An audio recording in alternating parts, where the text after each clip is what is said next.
What's up, folks? Justin Garcia, aka Master Chim, is here, and I am hanging out with my boy Drenger over here. Come here, boy. Hopefully you can see him. He's not gonna hit the camera. Okay. So I wanted to talk today about it's a common theme, a reoccurring story in my life. It starts off with a message, text, email. Hey MC, check this out. Have you heard about this?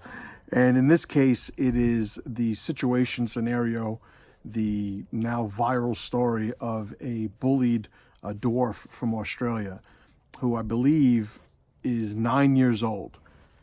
I saw the video. I hadn't heard about it before somebody informed me about it.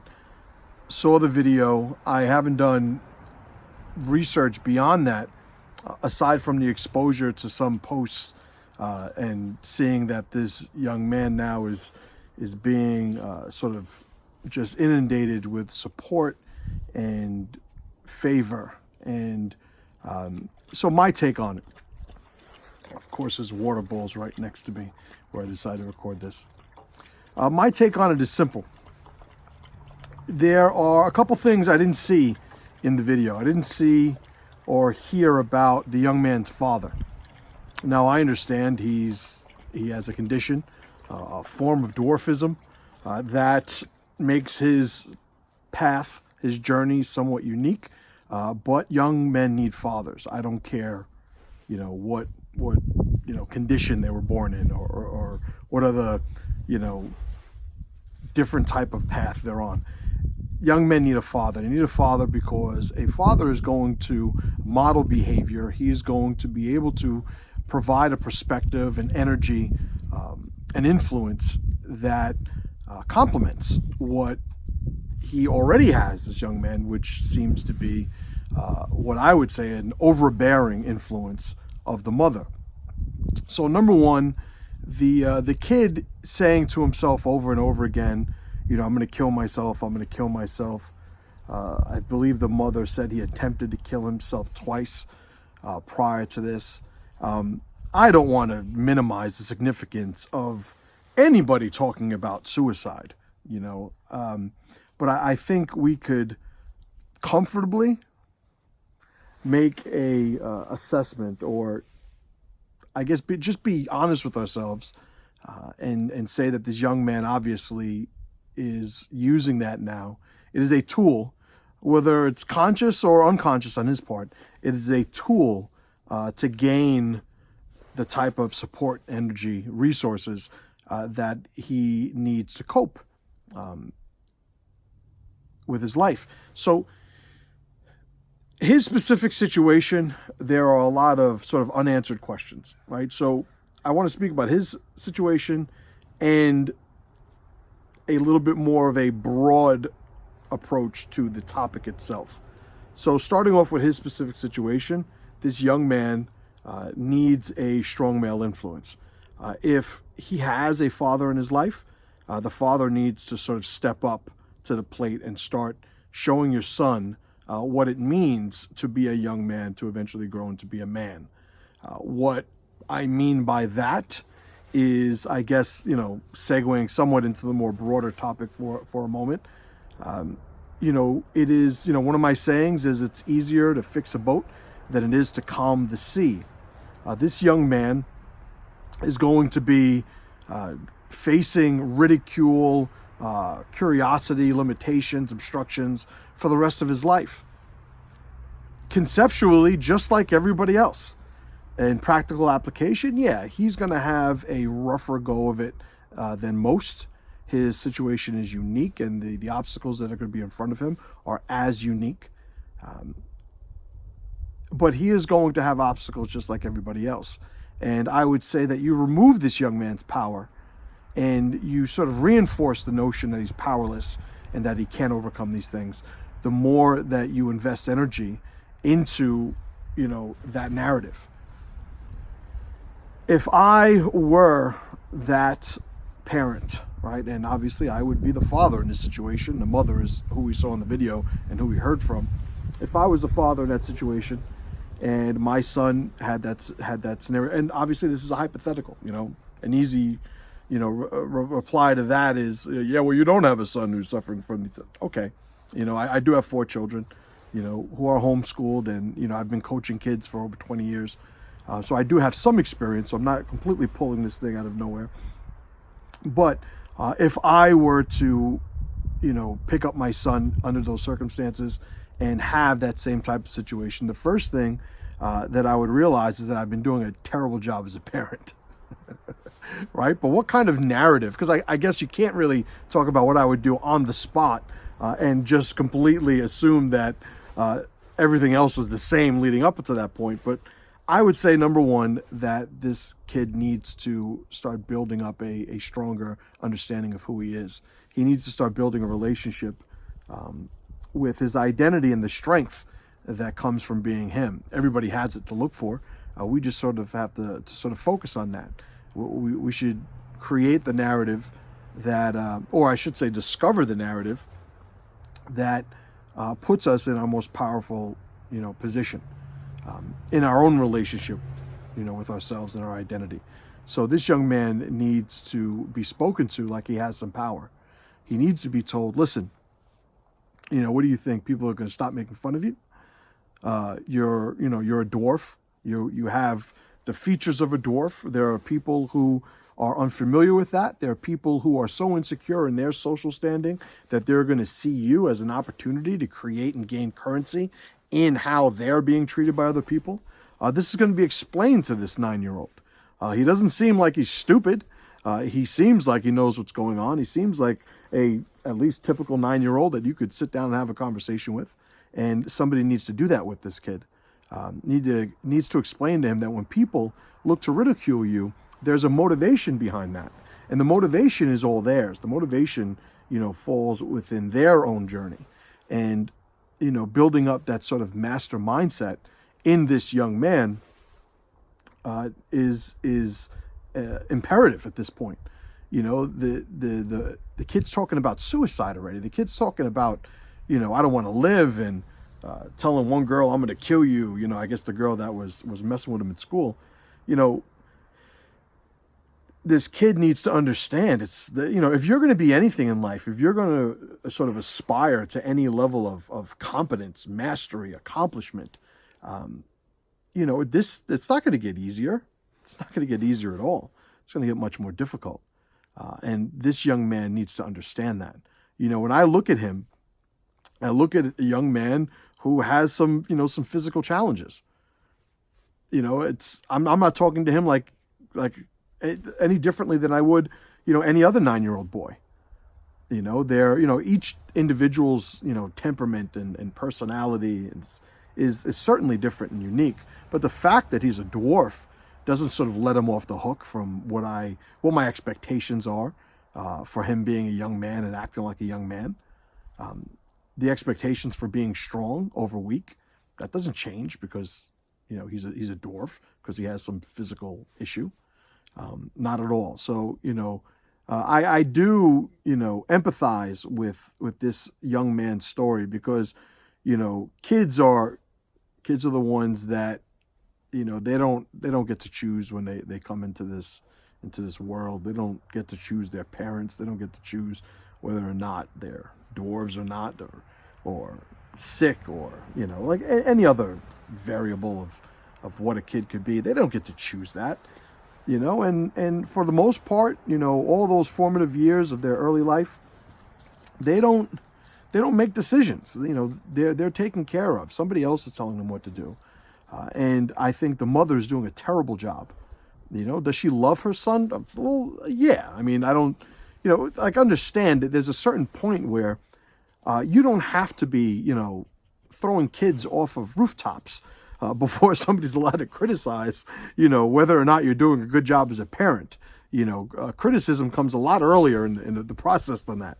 And for a young man, especially a young man that's getting off to the start in his life that this young man is, with all of his physical, challenges, this kid needs it more than most.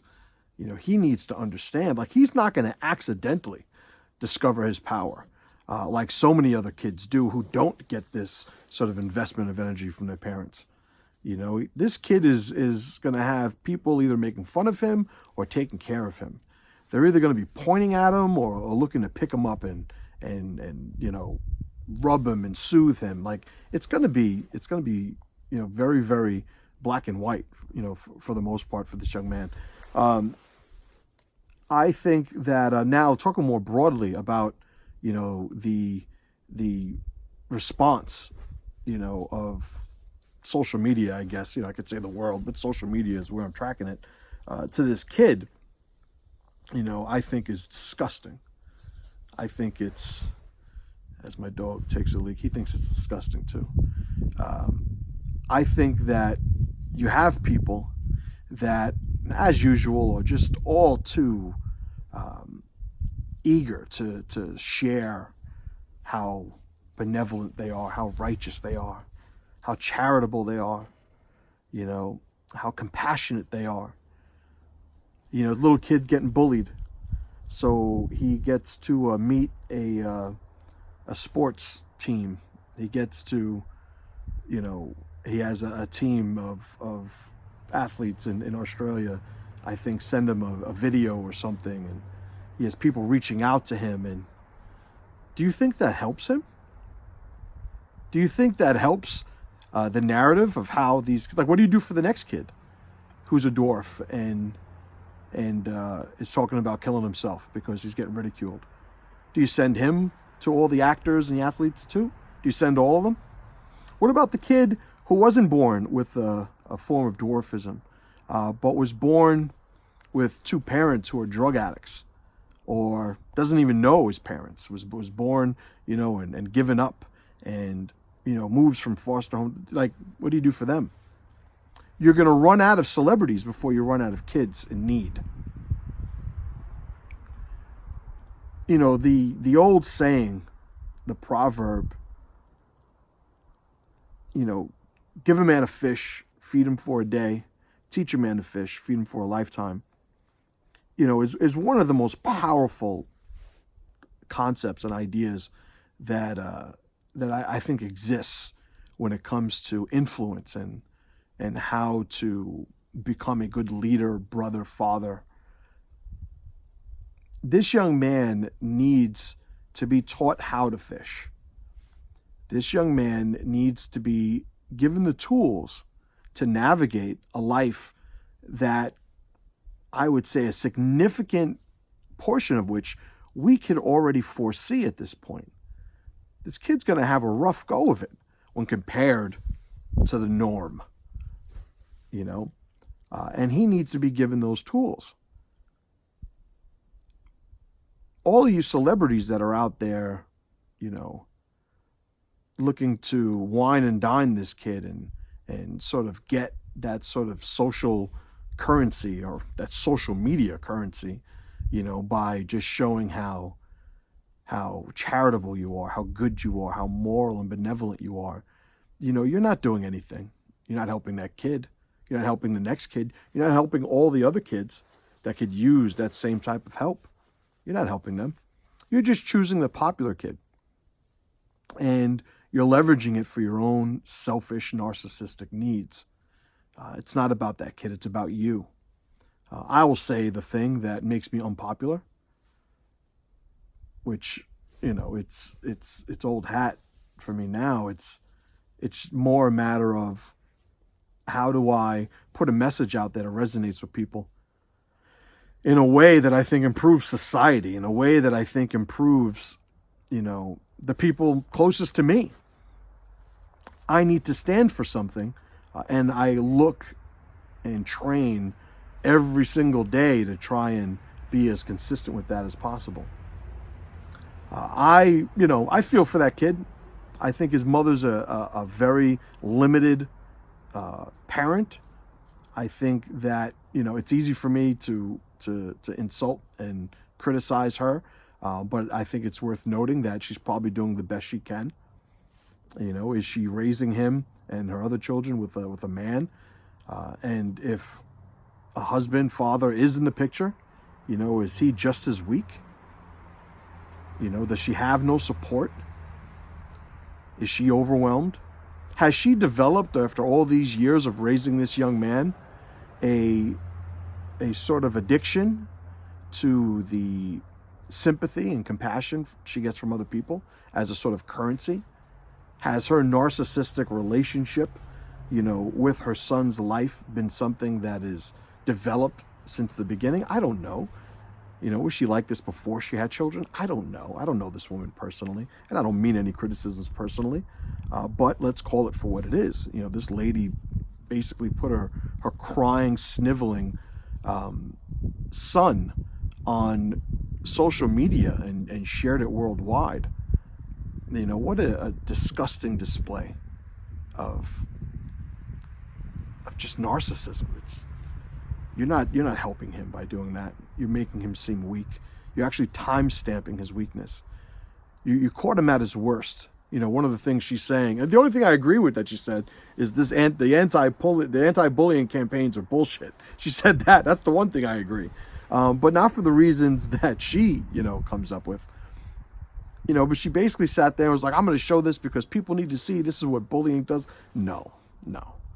You needed to show that because you knew, this was going to have some good exposure, some good engagement on social media. This could potentially go viral.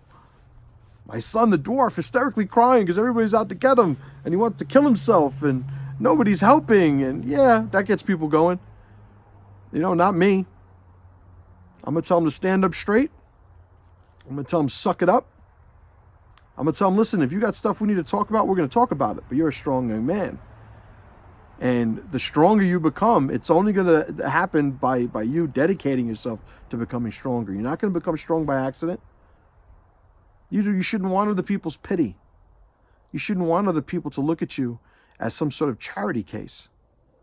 That's not how you build a pride in who you are. There's precedents set by people who have had varying degrees of physical challenges throughout the recorded history. The road's already paved. This young man overcoming his physical challenges and becoming strong as an individual and productive member of society, somebody who's fulfilled his own potential, he's not trailblazing. This is an established formula that the precedent's already been set. He need only be led to it. Maybe, nudged a bit down it. But feel sorry for him? I'm not feeling sorry for him. I'm going to ask him, okay, we got work to do. Do you want to do the work or not? No, he's only 9. You got to factor that in. This is probably how he's been treated. Well, realistically, of course it's how he's been treated his whole life. He doesn't have any other formulas. He doesn't know how else to deal with this. The mother should be ashamed of herself, but only because if she developed a shame for how she's been parenting him, it would change her for the better. I don't think she needs to be punished. What is punishment in this situation? No one needs to be punished. It's, all right, we're going to fix this or not. By the way, I have no doubts that if this kid is convinced that he is, at the core of his identity, who that video shows him to be, yeah, I could see, suicide being something down the line. Why wouldn't it be? Why wouldn't it be? He's in a training program for despair and weakness. When you master that, it's not a good look. So, I guess, to summarize, the kid needs some strength.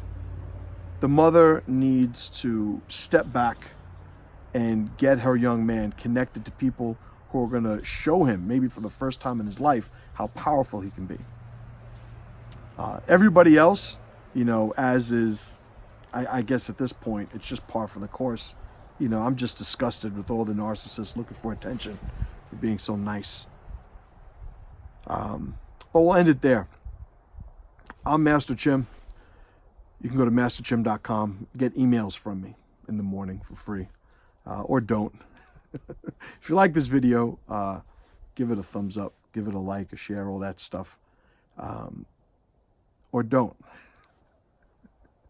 It's always funny when, I do a video that talks a lot about narcissism, and then I gotta sort of promote my brand and channel at the tail end of it. I guess as a modern society, we're still working these things out. But appreciate you guys. See you guys next time.